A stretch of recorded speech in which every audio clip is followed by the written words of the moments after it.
ในพื้นที่อำเภอควนกาหลงที่โรงเรียนตำรวจตระเวนชายแดนบ้านซ่านแดงตำบลควนกาหลงอำเภอควนกาหลงจังหวัดสตูลพลตำรวจโทรุ่งโรจน์ถากูลปุณณยสิริผู้บัญชาการตำรวจตระเวนชายแดนเป็นประธานในพิธีมอบถุงยังชีพพระราชทานจากสมเด็จพระกนิษฐาธิราชเจ้า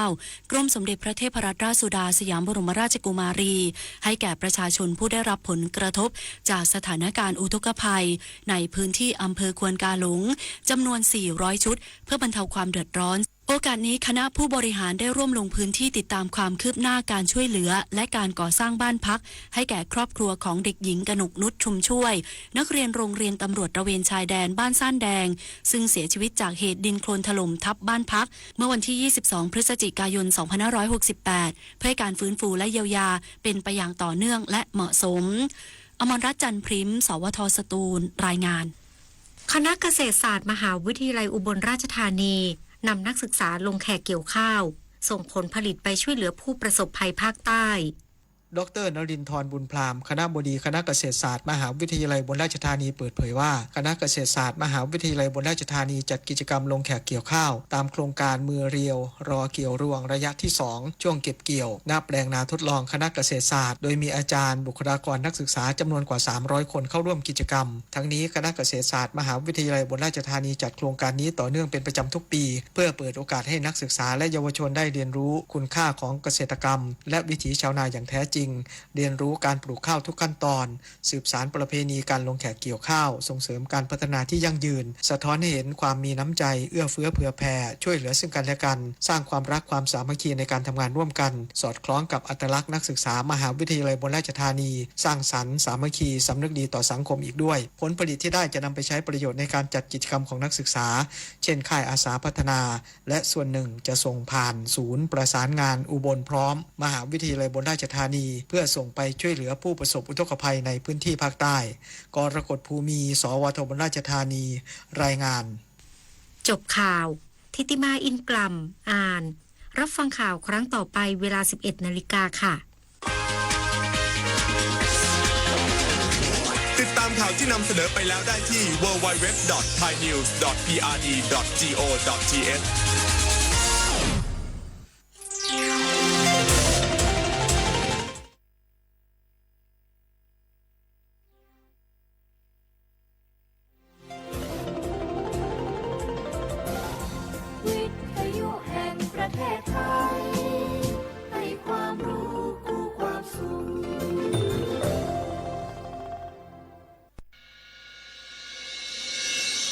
สถานีวิทยุกระจายเสียงแห่งประเทศไทยจังหวัดเชียงใหม่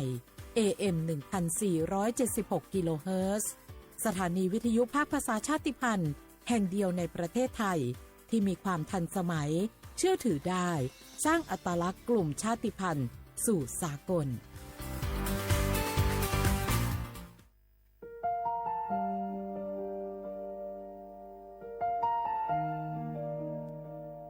ขอน้อมเกล้าถวายอาลัยสมเด็จพระพันปีหลวงพระแม่แห่งแผ่นดินผู้ทรงเมตตาเหนือเกล้าขอพระองค์เสด็จสู่สวรรคาลัยข้าพระพุทธเจ้าข้าราชการและเจ้าหน้าที่สถานีวิทยุกระจายเสียงแห่งประเทศไทยจังหวัดเชียงใหม่กรมประชาสัมพันธ์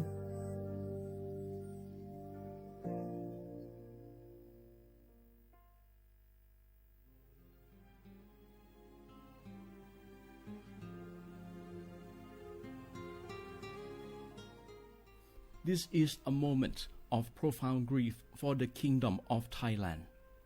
We, the collective voices of Radio Thailand Chiang Mai, join the Thai nation in mourning the passing of our beloved Queen Martha, Her Majesty Queen Sirikit. Her life was a testament to the unwavering service, grace, and deep love for the Thai people. Our humble condolences and thoughts are with His Majesty the King, the royal family, and all the Thai people during this deeply sorrowful time. We will remember her forever.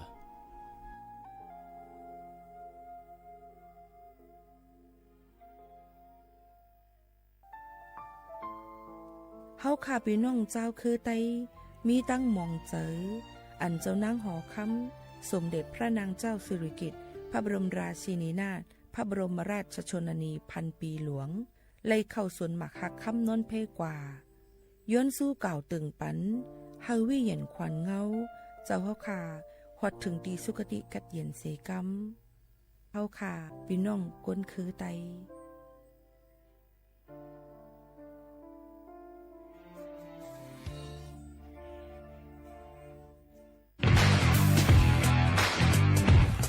รัฐบาลไทยประกาศสงครามสแกรมเมอร์ รัฐบาลจึงได้ประกาศสงครามกับสแกมเมอร์ในฐานะที่สแกมเมอร์เป็นวาระแห่งชาติและในวันนี้ผมก็ได้ใช้โอกาสนี้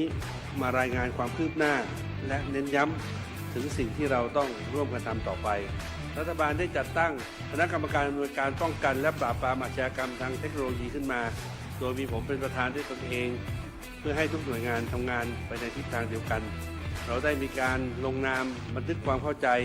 ระหว่าง 15 หน่วยงานหลักทั้งภาครัฐและภาคเอกชนตลอดจนสถาบันการเงินเพื่ออุดช่องโหว่ทางการเงินและตัดเส้นทางเงินของกระบวนการอาชญากรรมอย่างนี้สิ้นซาก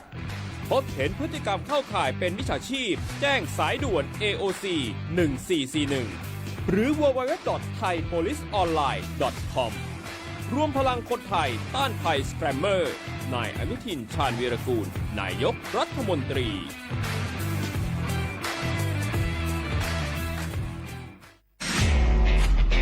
นายกย้ำให้ประชาชนยึดหลักไม่เชื่อไม่รีบไม่โอนป้องกันสแกมเมอร์ขอให้ความมั่นใจนะครับว่ารัฐบาลจะให้ความคุ้มครองผู้แจ้งเบาะแสอย่างเต็มที่และอยากจะขอย้ำอีกครั้งหนึ่งว่าให้แจ้งในช่องทางที่มีอำนาจหน้าที่โดยไม่รอช้าเพื่อให้เจ้าหน้าที่ได้ดำเนินการได้อย่างทันท่วงทีและถูกต้องตามกฎหมายขอให้พี่น้องประชาชนได้ยึดหลักเพียง3ข้อก็คือไม่เชื่อไม่รีบและไม่โอนซึ่งจะช่วยให้เรามีสติพิจารณาอย่างรอบคอบและจะป้องกันการถูกล่อลวงได้รวมพลังคนไทยต้านภัยสแกมเมอร์นายอนุทินชาญวีรกูลนายกรัฐมนตรี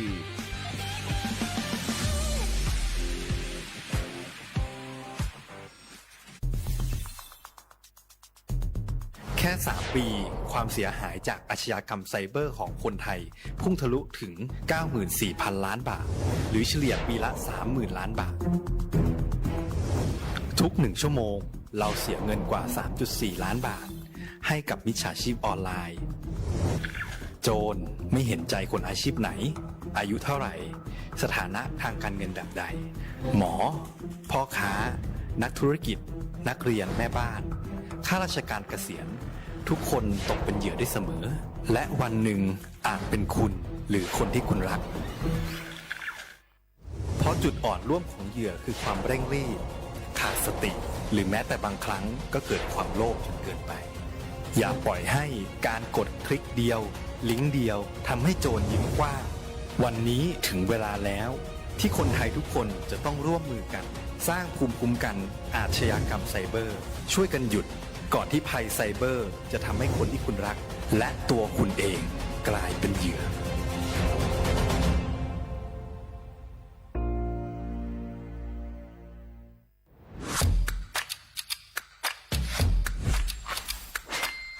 กลับมาแล้ววันนี้กับโครงการคนละครึ่ง plus รัฐออกครึ่งประชาชนออกครึ่งช่วยเศรษฐกิจไทยหมุนเวียนเติบโต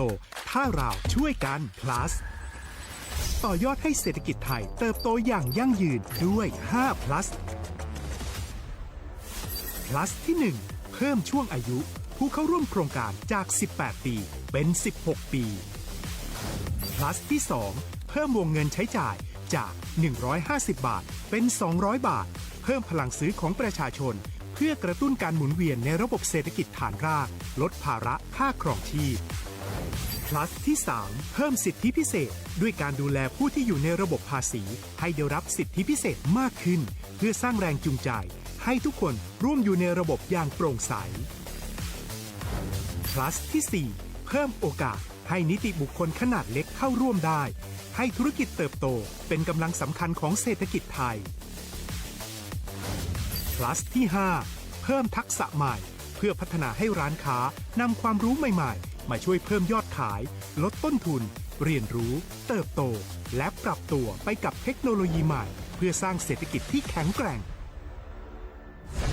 จากคนละครึ่งสู่คนละครึ่ง plus ไม่ว่าจะสั่งข้าวคนละจานชาเขียวคนละแก้วขนมเค้กคนละชิ้นหรือหลายๆชิ้นก็ใช้ส่วนลดได้ทันทีสูงสุดวันละ200 บาทแถมใช้กับฟู้ดเดลิเวอรี่ก็ยังได้สำหรับประชาชนไทยอายุ16 ปีเป็นต้นไปสมัครรับสิทธิ์ผ่านแอปพลิเคชันเป๋าตังวันที่ 20-26 ตุลาคม 2568 สำหรับร้านค้าที่สนใจร่วมโครงการสมัครได้ผ่านแอปถุงเงินวันที่ 15 ตุลาคมถึง 19 ธันวาคม 2568 แล้วเตรียมพร้อมรับลูกค้าจากทั่วประเทศเพราะนี่คือโครงการที่คนไทยทุกคนช่วยกัน plus เพื่อให้เศรษฐกิจไทยโตไปพร้อมกันโครงการคนละครึ่ง plus ดำเนินการภายใต้เป้าหมายที่ชัดเจนของรัฐบาลในความต้องการกระตุ้นเศรษฐกิจลดภาระค่าครองชีพให้ประชาชนและยกระดับศักยภาพผู้ประกอบการไทยให้พร้อมในยุคดิจิทัลโดยยังคงยึดหลักความโปร่งใสตรวจสอบได้และป้องกันการใช้สิทธิที่ผิดวัตถุประสงค์คนละครึ่ง plus เพิ่มพลังเศรษฐกิจไทยพร้อมโตไปด้วยกัน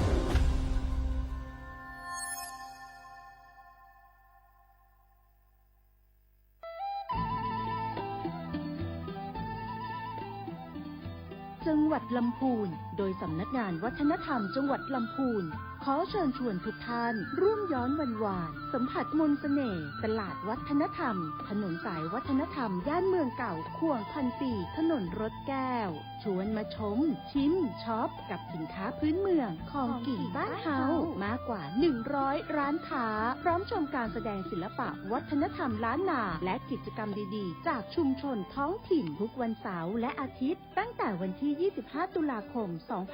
2568 ถึง 4 มกราคม 2569 ระหว่างเวลา 14 นาฬิกาถึง 21 นาฬิกาณตลาดวัฒนธรรมถนนสายวัฒนธรรมย่านเมืองเก่าข่วงพันปีถนนรถแก้วอำเภอเมืองลำพูนจังหวัดลำพูนร่วมแต่งผ้าเมืองใส่เสื้อผ้าเมืองเดินย้อนวานๆเก็บภาพความประทับใจในย่านเมืองเก่าแล้วคุณจะหลงรักเสน่ห์เมืองลำพูนเส้นทางสายหมอกที่สวยที่สุดในเมืองแพร่กำลังรอทุกคนไปวิ่งด้วยกันครับทุกก้าวของคุณคือพลังของลมหายใจชวนเพื่อนชวนครอบครัวมาวิ่งฝ่าสายหมอกเพื่อโรงพยาบาลแพร่ในวันอาทิตย์ที่ 7 ธันวาคม 2568 บริเวณลานกิจกรรมหลังวัดพระธาตุช่อแฮมาร่วมกันส่งต่อพลังแห่งความดีเพราะทุกก้าวของคุณช่วยต่อชีวิตให้กับผู้ป่วยในโรงพยาบาลแพร่สมัครได้เลยวันนี้แล้วไปวิ่งด้วยกันในวันอาทิตย์ที่ 7 ธันวาคม 2568 พบกันบริเวณลานกิจกรรมหลังวัดพระธาตุช่อแฮนะครับ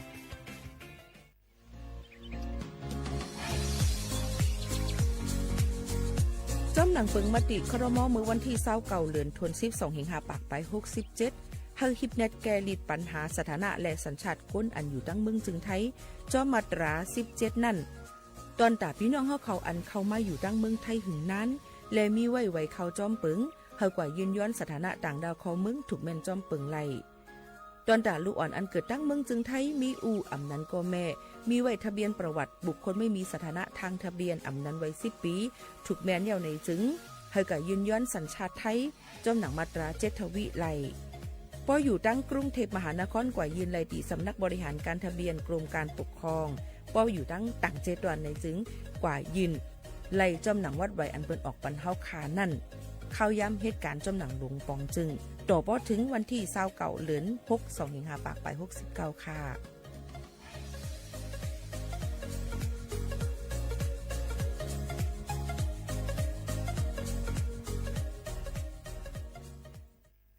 พี่น้องเขาสนใจใครปืนเผาผ่านตั้งห้องปล่อยเสียงสวทเก้งใหม่ปั่นตั้งหูห่มปาดังมีดังซื้อถ่อมแจงแล้งหลีกว่าไก่ในปืนตีเจดอนเก้งใหม่กับสืบมาเลยดี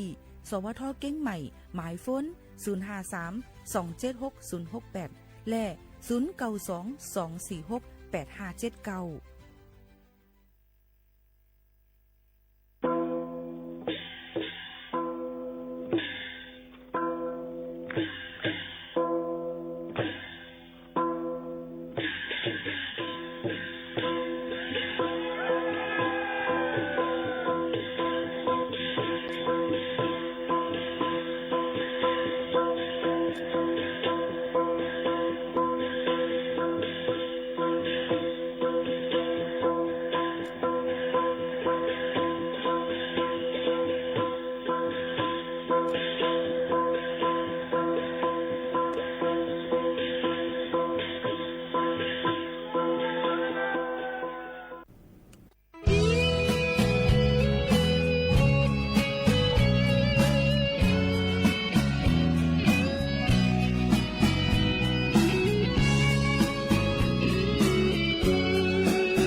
เมืองสงขลาเมืองสุงปอไม้พี่น้องผู้ยินถ่อมเสียงใต้เฮาเขาตั้งเสียงกูก็กูก้นค่ะทบกันดีในตอนการห้องปล่อยเสียงสวทเก่งใหม่ AM 1476 กิโลเฮิรตซ์อยู่เป็นอ้อยก้อยเซปอไม้พี่น้องเขาดีในตอนการห้องปล่อยเสียงเก่งใหม่ AM 1476 กิโลเฮิรตซ์เมื่อในเป็นวันเสาร์ที่6เดือน12 2เฮงปลาย25เป็นเดือนเจงลอง1ค่ำพบทบจอมกันเซอยู่จ้อมกันในข้าวยาม 10 โมงถึง 11 โมงกลางในกลางค่ำท่อมเขาหมู่ขาวนุ่นเป็นอ้อยก้อยเซพี่น้องเฮาเขาเมื่อในก็ได้ยินถ่อมเพลงความปานเขาฝากตอนยินทุถึงพ่อแม่พี่น้องเขาอยู่ค่ะเมื่อสูงพ่อแม่พี่น้องผู้ยินถ่อมว่าเขาดังเสียงค่ะเมื่อในพบโทรจำกันเป็นวันอาทิตย์ที่7เดือน12 2เฮงปลาย25ปีใต้2เฮง1ปากปลาย20ปีก็จันทร์1 3ปากปลาย87คู่อยู่จำกันที่ในสีในตอนการเฮาค่ะเฮาเป็นมือตั้นวันดีตอนดาพ่อแม่พี่น้องเขาสิมาถ่อมของเฮาจำกันในตอนการเฮาค่ะที่ไหนแคนโดเฮาพี่น้องเขาปันแห้งเจออย่านำเสียกำไหนค่ะมีลองสั่งหลายๆมื้อในเฮาค่ะไปกันยินถ่อมจำกันค่ะไม่สูงค่ะ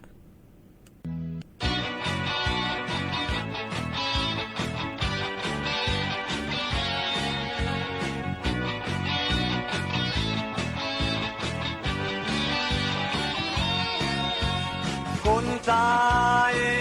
ยามมือที่เสียงตังให้พอแก้มต้นมืออันเก่าคันเธอตัวมาดี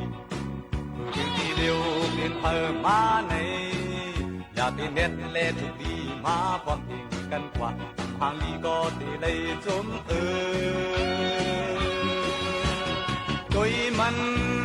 สันป่าเจียมคงซื้อคู่ห่างเห็นไว้มาเป็นเธอเยอะดีกว่าคือที่เลยอำคานก็ยกไปอ่อนตั้งเลอำสังก็ยกภายหน้ายังตันอยู่อำพันก็ยาวทีลาทิศปอยังอ่านง่ายเสอง่ายพอเอาจงกันกว่าเลคนใจเตตังสื่อภายหน้าคุยเพื่อมีคุณคนไว้เนื้อมากันเสอจนถึงปีตาดีแก้มเล็บเนียนคุณเฮานังตีสุกสักสังเกียวปัดผู้ภายมันเตรียมคุณนั้นตีไปดังเลยกุนใจ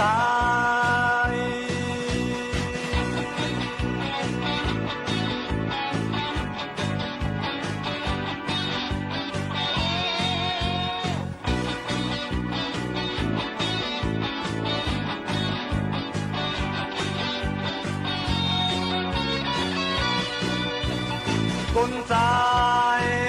ตั้งสู่ภายหนาวเพื่อมีคุณคนไว้เดิมมากันเจอจนถึงทีตาที่แก้มเด็ดดินคุณเฮาหนึ่งที่สุดสักสังเกียวปัดผู้ภายมันเป็นคนนั้นที่ไปตั้งเลยดุยมันสัมปาจิมทุ่งซื้อคู่ห่างเห็นไว้มาเป็นเลยดีกว่าคือที่เลยอำคานก็โยไปอ่อนตั้งเลอำสังก็โยภายหน้ายังตันอยู่อำพันก็โยติลาทิศบ่ยังอันแค่ไงแต่ไงพอเอาจนกันกว่าเลกุนใจเตตังสื่อภายหน้าคุยเพื่อมีคุณคนไว้เดิมมาคันเจอจนตาที่แก้มเล็บเนียนคุณเฮานังที่สุกสักสังเกียวปัดผู้ภายเตรียมคุณนั้นที่ไปตั้งเลยคนใจ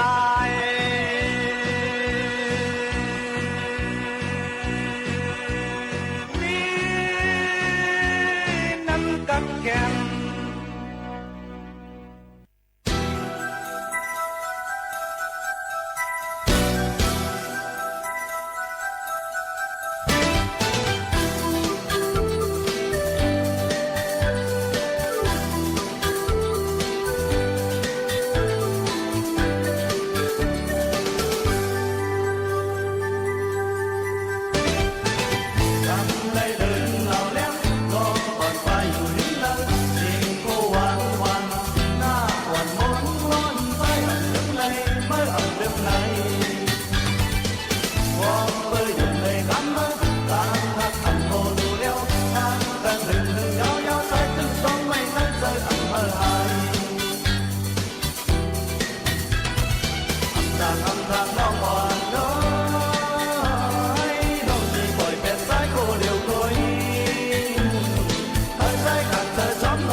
ก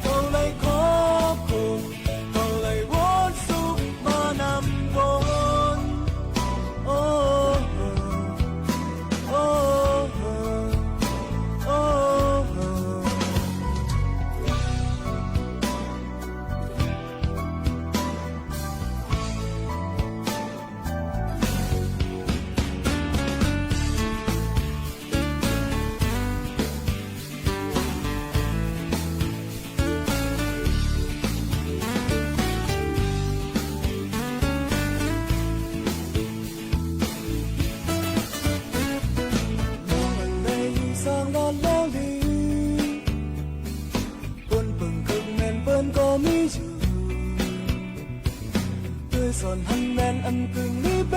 นพื้นอันถูกลีเบนได้เทผ่าดังตึกดังตันทมยาเชิงมือแจงเจอจอมมือดังไปหบน้ำเทหับจนเขาแทงดังหายเจ้าเจออันบนกว่าก็ถึงมาดูมันกิ้งนี่ไม่เก่าไล่เจ็บเก่าไล่สูงเก่าไล่เกิดเจ้าเก่าไล่อกหักมานำเก่าไล่เลิงเก่าไล่มาเก่าไล่หายเดิมเก่าไล่ปิดมาดำนำเก่าไล่หายเก่าไล่ค้างเก่าไล่ขอคุมเก่าไล่วนสุขมานำเก่าไล่เจ็บเก่าไล่สูงเก่าไล่เกิดเจ้าเก่าไล่อกหักมานำเก่าไล่เดิมเก่าไล่มาเก่าไล่หายเดิมเก่าไล่ปิดมาจำนำเก่าไล่หายเก่าไล่ค้างเก่าไล่ขอคุมเก่าไล่วนสุขมานำบนโอ้โอ้โอ้โอ้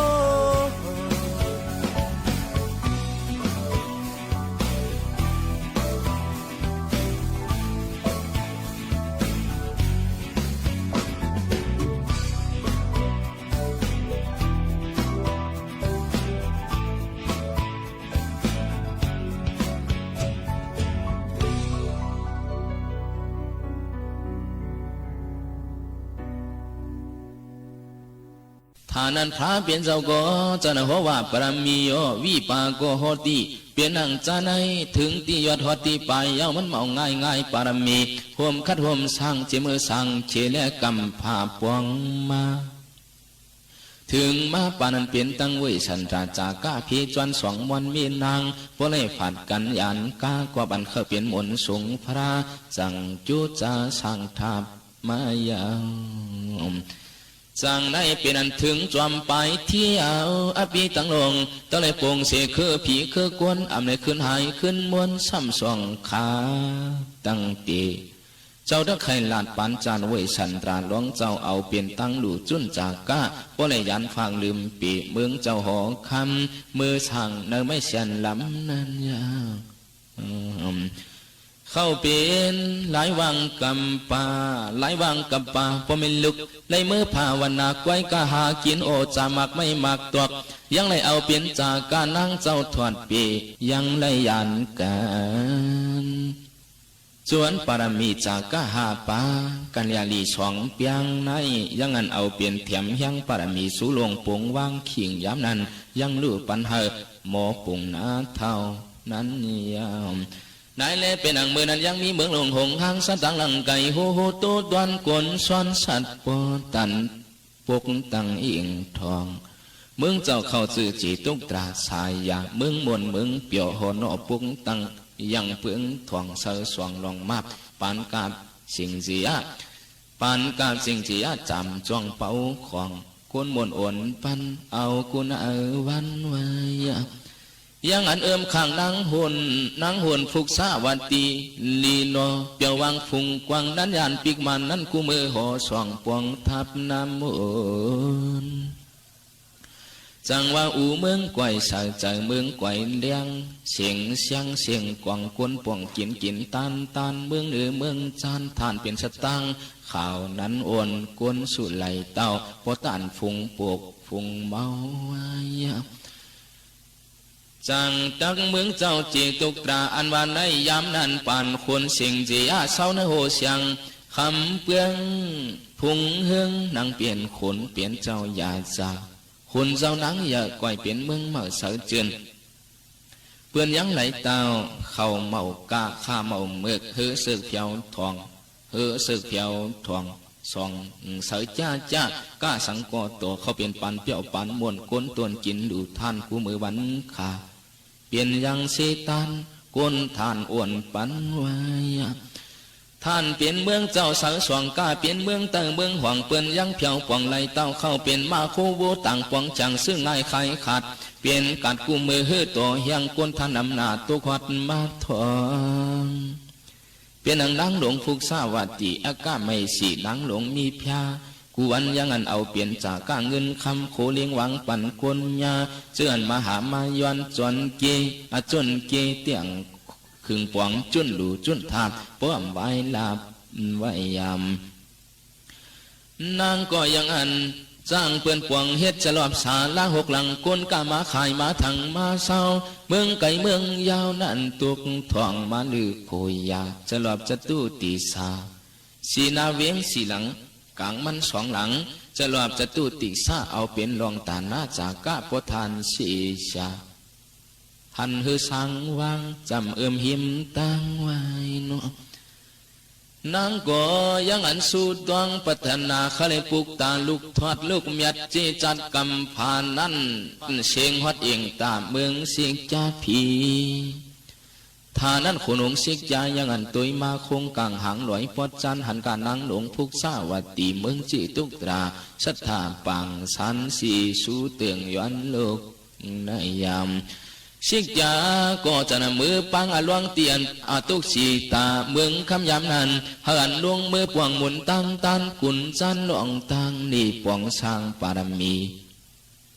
หันมือตีมือตั้งปฏิสันติเข้าเป็นไม่อีป้อมมีกุจาดกุภาวะเมืองจีตุกตรานั้นเอกกะไม่สีเปลี่ยนเวลาปาลายจันลายขามายาท่านั้นหลวงเจ้าก็จะน่ะหับปั้นหมวกยาคุณเจ้าเองตานั้นพระท่านหลวงตั้งกับภาวกันตีหันโคพุกสาวัตตีที่อันจ้อยนางหลวงท่านั้นวิ่งเย็นควันคิงอหลวงเปียงเสเมืองผีมาเศร้ากุงตัวนางเมืองห่อเสียงอยู่หวังปวงต้องเมไว้ยาม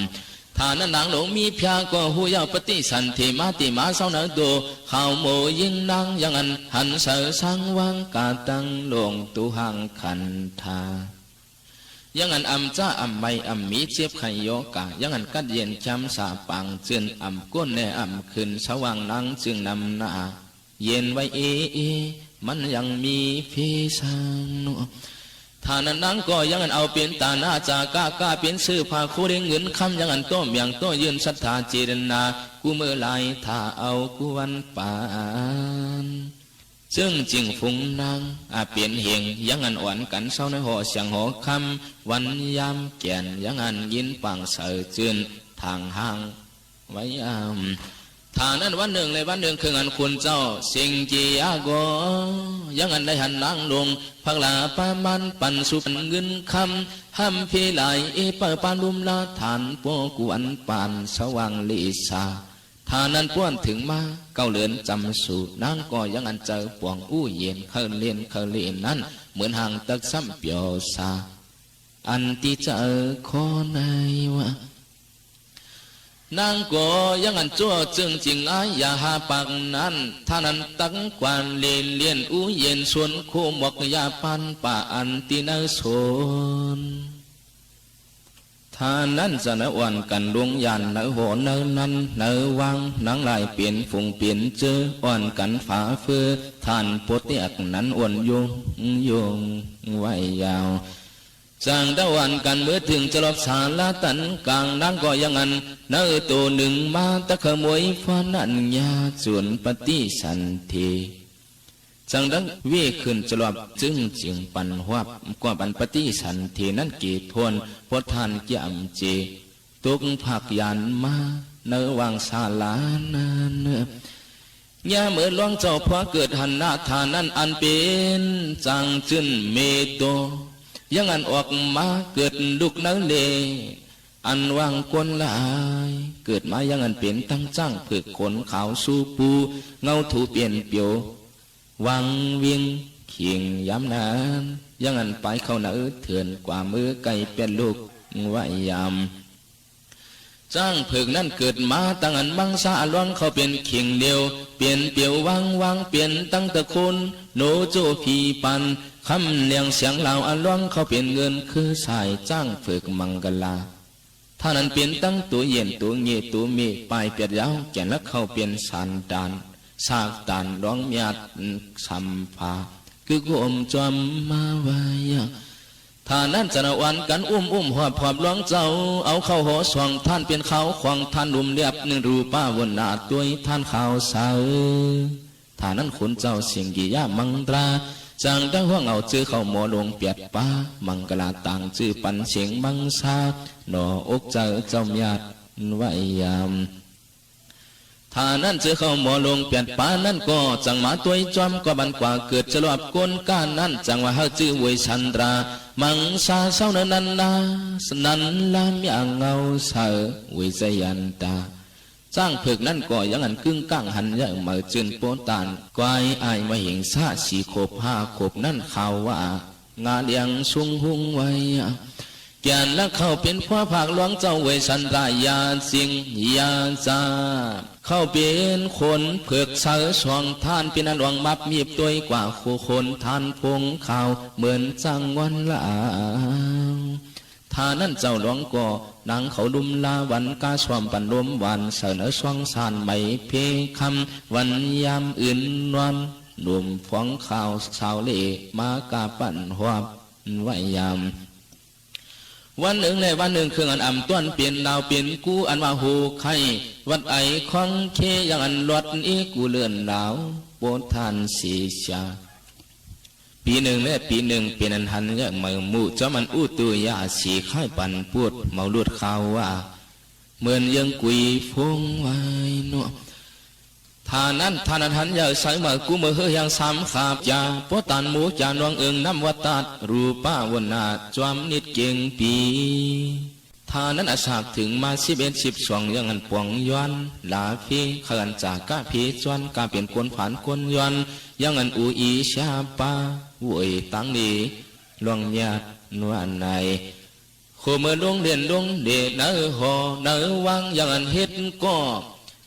อ่อนใจเด็กให้นั่นปานปีปวงพอยังอันตัวหันก้อนสื่อคู่มองมนเจ้ายังอันดวนเฮอสื่อเจ้าปันลุงเวียนหอตัวเคียงก้อน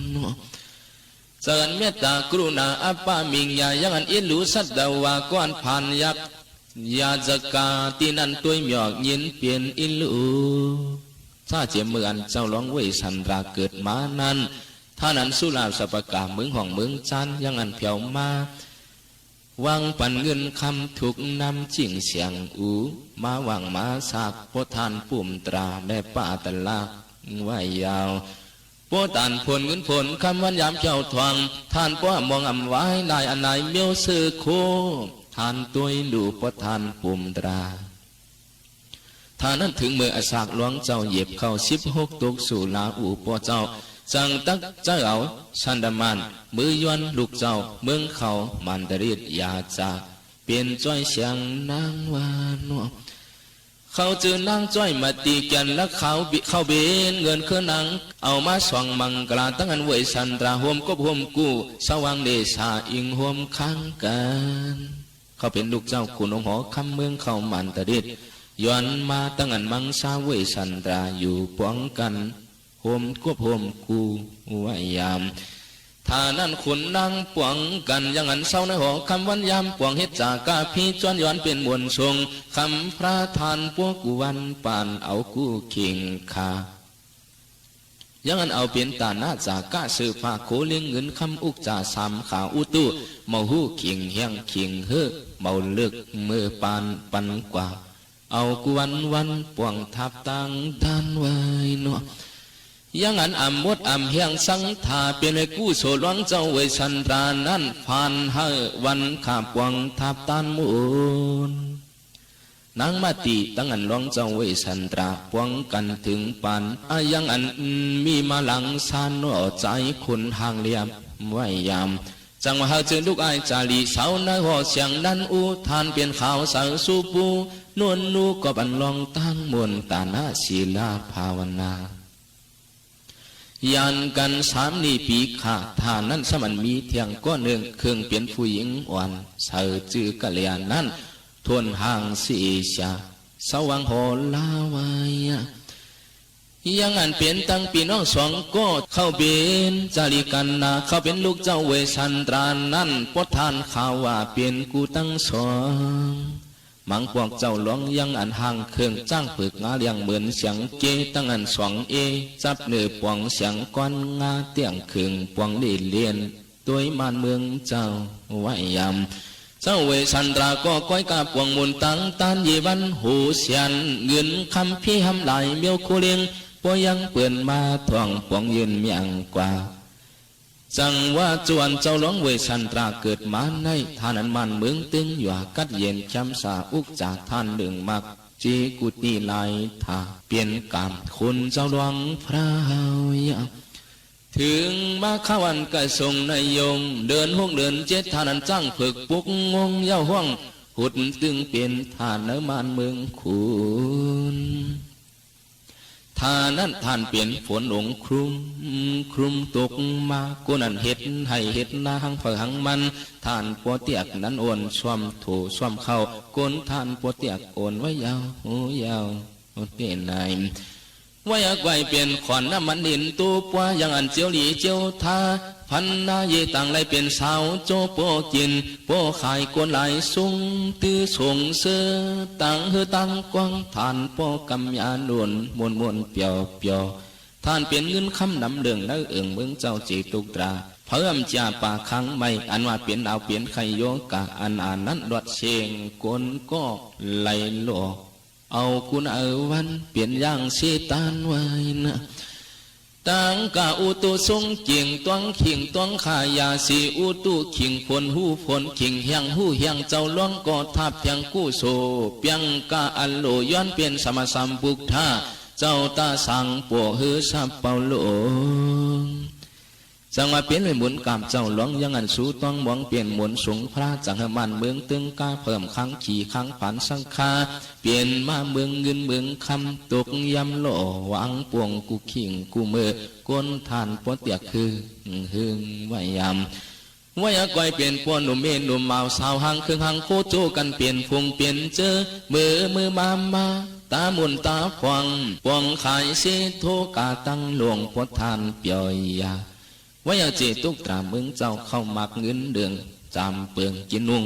หุงเฮือซื้อผ้าคู่มือวันอย่างหนุ่มเท่าเข้าเปลี่ยนกาละสัมปติมือมีดปันจานล้องเจ้าเวสันราเพอยังขังไม่ชาปาเปลี่ยนสัตเทเจ้าเงินซาเสียงเนียกังเมืองเจ้าเอาเปลี่ยนเปโหนาลีเสียงจริงเปียดป้าสีเจียงเปียดป้ากาเปลี่ยนคนเจ้าตริกสันมาเฮงซาจานเฮ็ดกินกุ้งเสนีลักโลบปันหตวงขาอันมือวันขึ้นเปลืองสูงอาคิงเก้านาดีถึงมาเหินชาสีปดวัวปดไก่อาจุจวนคิงนายขิงวันหงต้องอุปกนั่นยาวเจ้าหลวงเวสันตราก็ยีวัน60,000เงินคำวันยามเอาเปลี่ยนตาหน้าจากาผีจวนเสื้อผ้าคูนวนกาตั้งหลวงปันยืนเมียงกว่ายังอันอมดอำเสียงเอาเทียงวีเทียงปี้จงจังว่าเปลี่ยนรวยมวลกุ้งปารมีเจ้าหลวงยัดเพราะว่าอาขาปองทาผีจวนย้อนเลยเปลี่ยนพระมายท่านั้นหลวงเจ้าก้อยกาคุคนวนไหลอันลองตาหน้าจากาซื้อผางเงินคำโคลิงอุกจาในยังเปลี่ยนปหีหน้าภายนอกขันทาปวงทับตันปันสังวามีตั้งก่อนดูขามเข้าเลยเข้ากินตูตนคิงว่าฐานนั้นคิงเก่าตักปวยจวนจ้าขามหัดหันดูเฮอมั่มปวดตับใส่อีกเก้ายาวนั่นจำจากนักเข้าเปลี่ยนตาหน้าจากาอิจตาเนื้อตัวอ่ำกวมเฮเปลืองสั่งตั้งตายตั้งชุมท่านั้นเปลี่ยนมาลายปาลายข้าหลวงพระวนจอมหลวงเปลืองนั้นเจอเจียงตวงตาลุยยาท่านั้นท่านเป็นลิ้นสันหึกหักห้าปากเจเมน้ำสมุตราท่านปั่นขึ้นเปลี่ยนท่าลิ้นต้วงตุ้มและตามดำมาเนาะท่านั้นเผอก็ท่านปอตรงตื่นเตียกนั้นขันว่าอิงสันเบื้องหวนเตียกต้นลายท่าได้ยินเสียงอันยุคาเตวาพุงมาอากาเมนัดเยนัดสัตวนเตียกสาธุจำปุตีปาเจมที่กลางหาวเสียงท่านปอนันสาว เผยก็อ่ำหูอ่ำหันจังว่ากว่าปันดวงเจ้าเวสันตราเคยลู่ขันถาตวนตูหูเจอมั่มตับตั้งหลวงเคยวังปวงเคยปวงวังตันกลางเจอเนื้อข้อจำปวงเอาเคยลู่ตูห่างจังเฮเสียงสาธุท่านโมเตียกสร้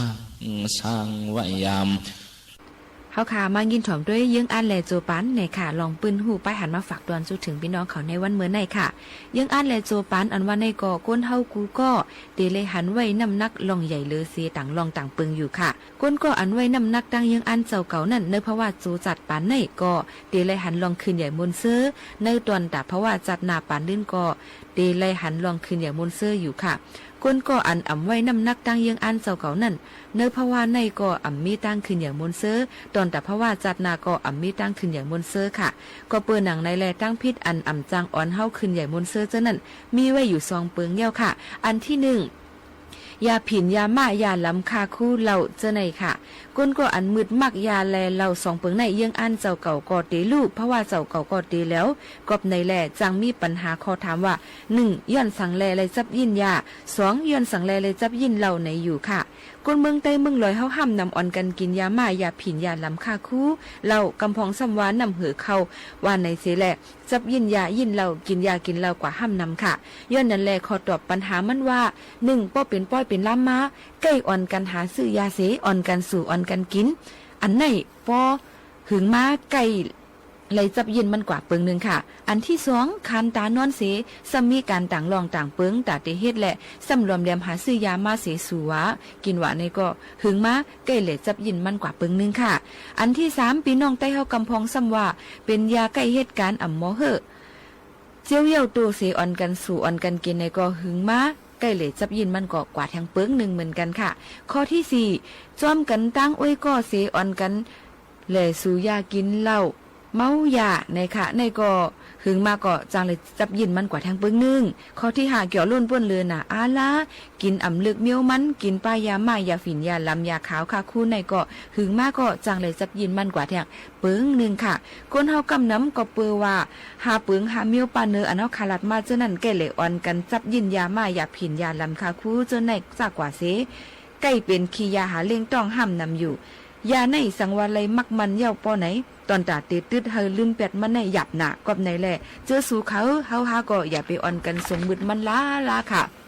ผู้ก็อันมืดมักยาม่าอย่าผินยาล้ำค่ะคู่เจอนั่นก็ถังเตปีสัมย้อมถังเตมีสัมพันธ์นาการป้ายมักมียุบย่อมกว่าโคของอุกจาลู่แล้วซุ่มป้าสั่งอ่ำต่อมาโผเมกันก็จังผิดแผกกันพี่น้องกันก็จังแตกยายกันโอ้ยก็โอ้ยเซก็มาป้อเป็นในเพราะว่าโจจัดปานอ่อนเจ้าเก่าก็ลู่ซุ่มเสียเยาอ่ำก้าตั้งยังอันเจ้าเก่าก็ตีหายหลายแปดจอมร่วมหลายแปดก้วยเยาค่ะตั้งนี้กู้สู่ตาเพราะว่าจัดนั้นนั่นก็เจ้าเก่าเตอ่ำว่นขอบตาเตเฮ็ดตาเตปองสังกุ่งว่นขอบตาเตเลยกินยาเกี่ยวจ้อมยามาอยากผินยาล้ำข้าคู่เขาเจอในก้วยพอจึงนั้นเตเลยว่าตอนตาเพราะว่าโจจัดปานในก็มีตั้งขึ้นใหญ่มนซื้อตอนตาเพราะว่าจับตั้งนาก็มีตั้งขึ้นใหญ่มนซื้อเลยค่ะย้อนนั่นแลพี่น้องไต้เฮาเขาเจอจับยินอย่าผินยามากกูลองกูอันเจ้านั่นอ่อนกันลายปันลองมนเม็ดโดเจอเผามันเสลืมแปดตืดแปดเข่าเสกำเจออันกินยามาอย่าผินยาลำคาคู่เจ้านั่นในก็หนังฮือเตเลยกินแมนซับแมนมันนั่นหลูเลยมีไว้วิริยะสติตั้งคัดเจอเฮกังตอนตาเพราะว่าจัดปานเจ้าเก่าหั่งไผ่หั่งมันอยู่เย้าค่ะเมื่ออ่อนตั้งเสในก็มียามาอย่าผินยาล้ำค่าคู่เสแหล่ป้อยแหล่ล้ำเฮ็ดสร้างกันให้การสวนกันน่าเลยอยู่ใจค่ะหือถึงปันสู่เขาเฮาให้ย้ำเหลียวมาในก็อย่าไปให้ป้ายอย่าผินยามาอย่าล้ำเจอในเสเฮ็ดสร้างกันสวนให้สวนหน้าง่ายลมเจอซื้อผักซื้อมันเสกำไหนค่ะซ้ำเทียงป้อเตมาปิ่นใส่ไว้ด้วยเราอันว่าในก็ซ้ำมีปัญหาเทียงค่ะก้นเมืองลอยเมืองใต้เฮาห้ามน้ำสังว่ามีลองหยับผืดว่นอ่ำออกนาเฮือนนายเย่มีลองสุกยุงสุกสักอ่อนอ่านหม้อแม่กันในซึ้งเจอสุกเจอสักพิษกันตั้งแม่เฮือนเหพิษกันเสตาก็อ่ำนั้นซุ่มเสก็เป้มาเสก็เจอในก็ใกล้เลยหากินเราอยู่เย้าค่ะก้วยกาเจอในจ่องซ้ำดีกินเราอยู่5เพียงเอาผู้เฮาคาลาดว่าได้ในอ่ำดีกินเราค่ะพ้องมือเจ้าก็มีลองอยากผืดว่นอ่ำออกนาเฮือนนาเย่มีลองสุกสักอ่อนอ่านยุ่งยังมอแม้ผิดกันเถียงกันตั้งแม่เจ้าเฮือนเจ้าสุกสักแต่ลำเสก็ซุ่มเสก็มาเจ้านั่นเจ้าเก่าอยากไปกินเราเมาอยู่วันขึ้นอยู่ค่ะแลเผื่อเจ้าเก่าเดฟ เมาอยู่วันๆขึ้นๆนั่นต้าเจ้าเก่าว่นหาล็อกไล่ตาเตแกลิดปัญหาเจ้าเก่านั่นอำนันเซก็เจ้าเก่ากว่าหาก็อันมีตั้งหูเหยื่อตั้งหันกวางนำเสเจ้าเก่าย้อนตั้งเจอแถมเขานั่นเราอันว่าในป้อกินเมาเยี่ยวซ้ำหมอเก้าหมอป้อเมาพิษโหแผกกันเฮ็ดกาป่องกาเป็นอำหูอำพิษอันถูกอันแม่นเจ้านั้นเสซ้ำไก่เหล่เป็นตั้งเป็นรอกาอกเจ็บใส่ไก่ไอออกเลือดหมักโหเจอสั่นตีนมือสั่นว่นสังกออำป้อไหลสังซ้ำพิษศีลหมายหาลูกก่อนยังติเป็นป้าดังตับแข็งแทงลูกก่อนค่ะ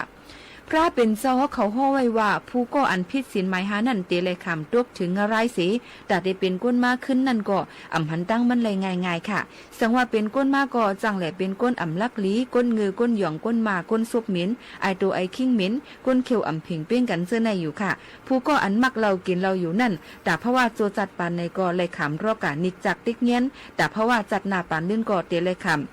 อากุโสติกแง่นอยู่ค่ะป้อในจึงตอนตาจัดในจัดนาก็อ่ำมีตั้งขึ้นใหญ่มนซื้อตั้งยังอันเจ้าเก่าก็อ่ำเตรียมทวนไหล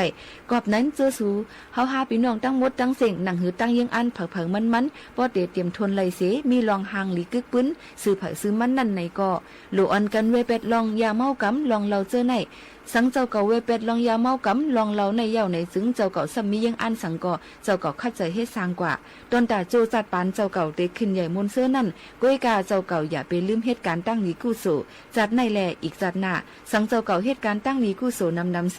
ซ้ำมีไว้ศีลหามันเขิงเมตตาด้วยถึงกูก็กูก้นตั้งเสียงเสเจ้าเก่าก็เตมีไว้ปืนหางหลีปิกซ้ำตัวตายกว่าก็จื้อในเตอำหงอำหายกว่ายุ่มยำว่าเจิ้งหนังไหนไหนค่ะมาฝากตอนสู้ถึงปอมแม่พี่น้องเขา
ทั้งปวงหมองหม่นก่นร่ำให้พระผู้เสด็จสู่ฟ้าสวรรคาลัยแนบดวงใจตามพระบาททุกชาติภพปวงประชาน้อมสำนึกในพระมหากรุณาธิคุณเป็นล้นพ้นอันหาที่สุดมิได้ข้าพระพุทธเจ้าคณะผู้บริหารข้าราชการและเจ้าหน้าที่สถานีวิทยุกระจายเสียงแห่งประเทศไทยกรมประชาสัมพันธ์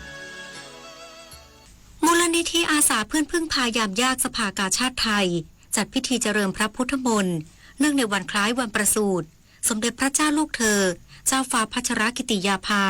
นเรนทิราเทพยวดีกรมหลวงราชสารินีสิริพัฒน์มหาวชรราชธิดา7 ธันวาคม 2568 นายสุรเกียรติเสถียรไทยรองประธานกรรมการที่ปรึกษามูลนิธิอาสาเพื่อนพึ่งพายามยากสภากาชาติไทยเป็นประธานในพิธีเจริญพระพุทธมนต์ถวายพระกุศลเนื่องในวันคล้ายวันประสูติสมเด็จพระเจ้าลูกเธอเจ้าฟ้าพัชรกิติยาภานเรนทิราเทพยวดีกรมหลวงราชสารินีสิริพัฒน์มหาวชิรราชธิดา7 ธันวาคม 2568ประธานกรรมการมูลนิธิณห้องสมกิติยาภาสำนักงานมูลนิธิอาสาเพื่อนพึ่งพายามยากสภากาชาติไทยโดยมีคณะกรรมการพร้อมเจ้าหน้าที่ตลอดจนเครือข่ายเตือนภัยพิบัติชุมชนเพื่อนพึ่งพาเข้าร่วมพิธีพร้อมร่วมลงนามถวายพระพรหน้าพระรูปให้ทรงหายจากพระอาการประชวรมีพระพลามัยแข็งแรงน้อมสำนึกในพระกรุณาธิคุณที่ทรงปฏิบัติพระกรณียกิจเพื่อประสบกนิกรชาวไทยจนถึงเหตุการณ์อุทกภัยครั้งใหญ่ในพื้นที่ภาคใต้มูลนิธิได้ลงพื้นที่จัดตั้งโรงครัวพระราชทานและให้การช่วยเหลือผู้ประสบภัยน้ำท่วมในพื้นที่ภาคใต้อย่างต่อเนื่องมาริชโยรายงานจังหวัดศรีสะเกษจัดพิธีเจริญพระพุทธมนต์และพิธีทำบุญตักบาตรเนื่องในวันคล้ายวันประสูติสมเด็จพระเจ้าลูกเธอเจ้าฟ้าพัชรกิติยาภานเรนทิราเทพยวดีกรมหลวงราชสารินีสิริพัฒน์มหาวชิรราชธิดาจังหวัดศรีสะเกษประกอบพิธีเจริญพระพุทธมนต์และพิธีทำบุญตักบาตรถวายพระราชกุศลและเจริญพระเกียรติเนื่องในวันคล้ายวันประสูติสมเด็จพระเจ้าลูกเธอเจ้าฟ้าพัชรกิติยาภานเรนทิราเทพยวดีกรมหลวงราชสารินีสิริพัฒน์มหาวชิรราชธิดาณอาคารเทพาสารกังจังหวัดโดยมีนายอนุรัตน์ธรรมประจำจิตผู้ว่าราชการจังหวัดศรีสะเกษเป็นประธานในพิธีพร้อมด้วยเหล่ากาชาติจังหวัดผู้พิพากษาหัวหน้าส่วนราชการข้าราชการทหารตำรวจและประชาชนทุกหมู่เหล่าร่วมกล่าวถวายพระพรชัยมงคลและร่วมลงนามถวายพระพรอย่างพร้อมเพรียงโดยมีพระสงฆ์48รูปเจริญชัยมงคลคาถาจากนั้นผู้ว่าราชการจังหวัดและผู้เข้าร่วมในพิธี